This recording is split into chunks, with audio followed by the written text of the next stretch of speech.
ಅಂತೂ ಈ ಥರ ಹೋರಾಟ ಮಾಡ್ತಿರೋದಕ್ಕಾದ್ರೂ ಫಲ ಸಿಗಲಿ. ಸರಿ ಸರಿ, ಹೋರಾಟ ಮಾಡಲಿ. ಆದರೆ ನೀವು ಈ ಹೋರಾಟದ ಬಗ್ಗೆ ತುಂಬ ಗಮನ ಹರ್ಸಕ್ಕೆ ಹೋಗಬೇಡಿ. ಮುಂದೆ ನಮ್ಮ ಹುಟ್ಟೋ ಮಗು ಮೇಲೆ ಈ ಹೋರಾಟದ ಪರಿಣಾಮ ಬೀಳಬಾರ್ದು. ಅದಕ್ಕೆ ಯೋಚನೆ ಜಾಸ್ತಿ ಮಾಡಬೇಡಿ. ಯಾಕ್ರಿ ಯೋಚನೆ ಮಾಡಬಾರ್ದು? ನಿಜ ಹೇಳಬೇಕು ಅಂದರೆ ಇದ್ರ ಬಗ್ಗೆನೇ ಜಾಸ್ತಿ ಯೋಚನೆ ಮಾಡಬೇಕು. ನಾಳೆ ದಿವಸ ಏನಾದರೂ ಅನ್ಯಾಯ ಆದರೆ ಹುಟ್ಟೋ ಮಗು ಸುಮ್ಮನೆ ಇರಬಾರ್ದು, ಹೋರಾಟ ಮಾಡುವಂಥ ಮನಸ್ಥಿತಿ ಇರಬೇಕು. ಆ ಅಭಿಮನ್ಯು ತಾಯಿ ಹೋಟೆಲ್ ಇದ್ದಾಗಲೇ ತಾನೇ ಚಕ್ರವ್ಯೂಹದ ಬಗ್ಗೆ ತಿಳ್ಕೊಂಡಿದ್ದು.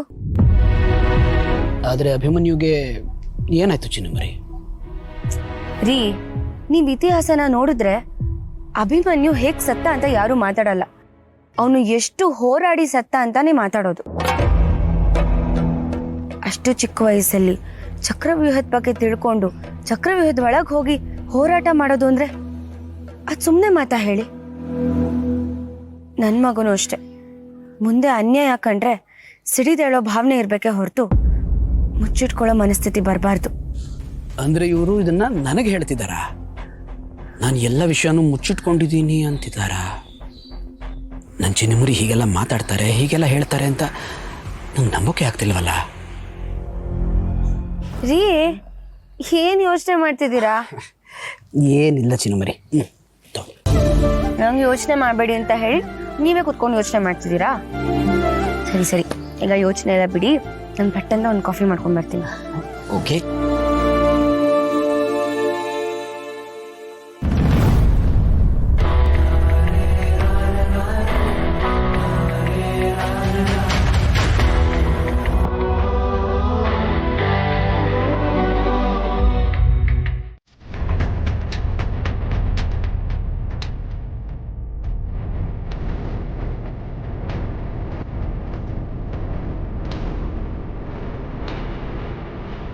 ಯಾಕೆ ಬೇಕಿತ್ತಪ್ಪ ನಿಮ್ಮ ಮಗಳಿಗಿದೆಲ್ಲ? ಇವಳು ಏನೋ ಅಂತ ಅನ್ಕೊಂಡ್ಬಿಟ್ಟಿದ್ದಾಳೆ. ಒಂದು ಒಳ್ಳೆ ಮನೆಗೆ ಸೊಸೆಯಾಗಿ ಹೋಗಿದ್ದಾಳೆ, ಅಚ್ಚುಕಟ್ಟಾಗಿ ಸಂಸಾರ ಮಾಡ್ಬೇಕು ತಾನೆ. ಅದು ಬಿಟ್ಟು ಊರಿನ ಉಸಾಬರಿಲ್ಲ ಯಾಕೆ ಇವಳಿಗೆ?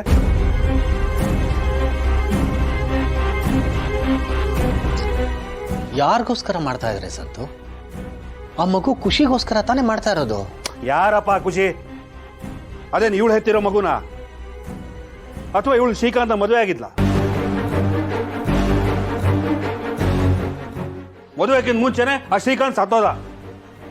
ಅದಾದ್ಮೇಲೆ ನಮಗೂ ಅದಕ್ಕೂ ಯಾವ ಸಂಬಂಧನೂ ಇಲ್ಲ. ಈಗ ಇವಳು ಅವನು ಆಕ್ಸಿಡೆಂಟ್ ವಿಷಯ ಇಟ್ಕೊಂಡು ನಮ್ಮ ಮನೆ ಮಾನ ಮರ್ಯಾದೆನ ಬೀದಿಲ್ ಹರಾಜಾಗ ಕೊಟ್ಟಿದ್ದಾಳೆ. ಇವಳು ಏನು ದೊಡ್ಡ ಹೋರಾಟಗಾರ್ತಿ ಅಂತ ಅನ್ಕೊಂಡ್ಬಿಟ್ಟಿದ್ದಾಳೆ. ಇವಳು ಸೊಸೆಯಾಗಿ ಹೋಗಿರೋದು ರಾಜಕೀಯದವ್ರ ಮನೆಗೆ. ಇವಳು ರಾಜಕೀಯದವಳಲ್ಲ. ನ್ಯಾಯ ಕೊಡಿಸ್ತಾಳಂತೆ, ನ್ಯಾಯ. ಹೌದಪ್ಪ, ಮದುವೆ ವಿಚಾರದಲ್ಲಿ ಏನೇನೋ ಆಗೋಯ್ತು. ಹೇಗೋ ಒಂದು ಒಳ್ಳೆ ಬದುಕು ಸಿಕ್ತು.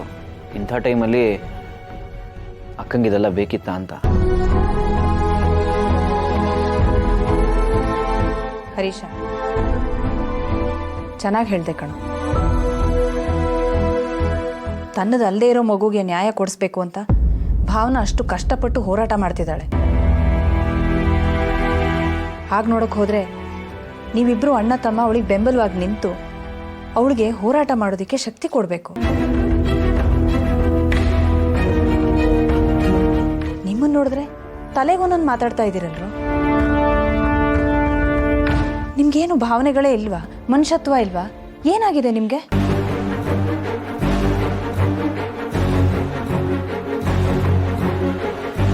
ನಮಗೆ ಯಾಕೆ ಅನಿಸ್ಬೇಕು? ಆ ಖುಷಿ ನಮ್ಮನೆ ಮಗುನ. ಆ ಖುಷಿ ವಿಷಯ ಇಟ್ಕೊಂಡು ಇಷ್ಟು ದಿವಸ ದೊಡ್ಡ ಡ್ರಾಮಾ ಮಾಡಿದ್ಲು, ಈಗ ಇನ್ನೊಂದು ಡ್ರಾಮಾ ಮಾಡಕ್ ಹೊಟ್ಟಿದ್ದಾಳೆ.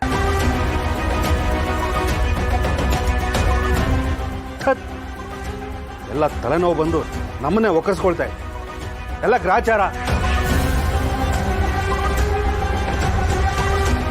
ಅದು ಯಾವ ಜನ್ಮದಲ್ಲಿ ಅದೇನು ಕರ್ಮ ಮಾಡಿದ್ನೋ ನಿಮಗಳ ಮಧ್ಯೆ ಇದ್ದೀನಿ. ಸಂತು, ಇದ್ರ ಬಗ್ಗೆ ನಿನಗೆ ಆಸಕ್ತಿ ಇಲ್ಲ ಅಂದ್ರೆ ಸುಮ್ಮನೆ ಇದ್ಬಿಡು. ಆದ್ರೆ ಬಾಯಿಗೆ ಬಂದಂಗೆ ಭಾವನನ ಬಗ್ಗೆ ಮಾತಾಡಬೇಡ. ಯಾಕಪ್ಪ ಮಾತಾಡ್ಬಾರ್ದು? ನಾನು ಮಾತಾಡ್ತೀನಿ. ನೀವು ಹೇಳಿದ್ದನ್ನೆಲ್ಲ ಕೇಳಿಸ್ಕೊಂಡು ಕೈ ಕಟ್ಕೊಂಡು ನಿಂತ್ಕೋಬೇಕಾ ಇಲ್ಲಿ? ಅವಳಿಗೆ ಏನು ಬಂದಿರೋದು ದೊಡ್ಡರಾಗ? ಅವಳು ಗಂಡನ ಮನೆಯವರು ಅವಳನ್ನ ಮನೆಯಿಂದ ಆಚೆಗೆ ಹಾಕ್ತಾರಲ್ಲ, ಅವಾಗ ನಿಮ್ಗೆ ಅರ್ಥ ಆಗುತ್ತೆ.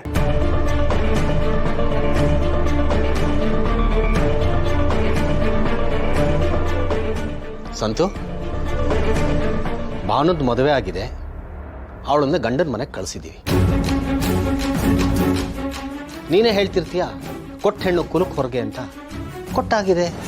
ಗಂಡ ಹೆಂಡತಿ ಏನು ಮಾಡ್ಕೊಳ್ತಾರೋ ಅದಕ್ಕೂ ನಿನಗೂ ಏನು ಸಂಬಂಧ? ಅವ್ರು ಹೋರಾಟ ಮಾಡ್ತಾ ಇರೋದು ಮಗುಗೋಸ್ಕರ. ಇವತ್ತು ಬಾಯಿ ಮಾತಲ್ಲಿ ನ್ಯಾಯ ಕೇಳಿದ್ರೆ ಯಾರು ಕೊಡ್ತಾರೆ? ಹೋರಾಟ ಮಾಡ್ತಾರೋ, ನ್ಯಾಯ ದಕ್ಕಿಸ್ಕೊಳ್ತಾರೋ ಬಿಡ್ತಾರೋ ಅವ್ರಿಗೆ ಬಿಟ್ಟದ್ದು. ನಿನಗೆ ಮಾತಾಡೋದೊಂದು ಕಾಯಿಲೆಪ್ಪ, ನಿನಗೆ ಗೊತ್ತಾಗ್ತಿಲ್ಲ. ನೀನು ಮಾತಾಡೋದ್ರಿಂದ ಅವ್ರ ಮೇಲೆ ಏನಾದರೂ ಪರಿಣಾಮ ಬೀರುತ್ತಾ? ಇದ್ರ ಬಗ್ಗೆ ಮಾತಾಡಬೇಡ, ಸುಮ್ಮನಿದ್ದು ಬಿಡು. ಇದೊಂದು ಚೆನ್ನಾಗಿ ಹೇಳ್ತೀರಾ. ನೀವು ನನ್ನ ಬಾಯಿ ಮುಚ್ಚೋದಲ್ಲ, ಅವಳು ಬಾಯಿ ಮುಚ್ಚಿಸ್ಬೇಕು. ನನ್ನ ಮಾತಿಗೆ ಈ ಮನೆಯಲ್ಲಿ ಯಾರಿಗೂ ಬೆಲೆನೇ ಇಲ್ವಲ್ಲ. ನಾನು ಹೇಳಿದ್ದು ಎಲ್ಲಿ ಕೇಳ್ತೀರಾ ನೀವು? ಅವಳಾಗೋಳೆ ತನ್ನ ಮರ್ಯಾದೆನ ಕಳ್ಕೋತೀನಿ ಅಂತಿದ್ದಾಳೆ, ಕಳ್ಕೊಳ್ಳಿ ಬಿಡಿ. ಆದ್ರೆ ಅದು ನನ್ನ ಕುತ್ತಿಗೆ ಏನಾದ್ರು ಬಂದ್ರೆ ನಾನು ಯಾರು ಸುಮ್ಮನೆ ಬಿಡಲ್ಲ. ನೋಡ್ತಾ ಇರಿ.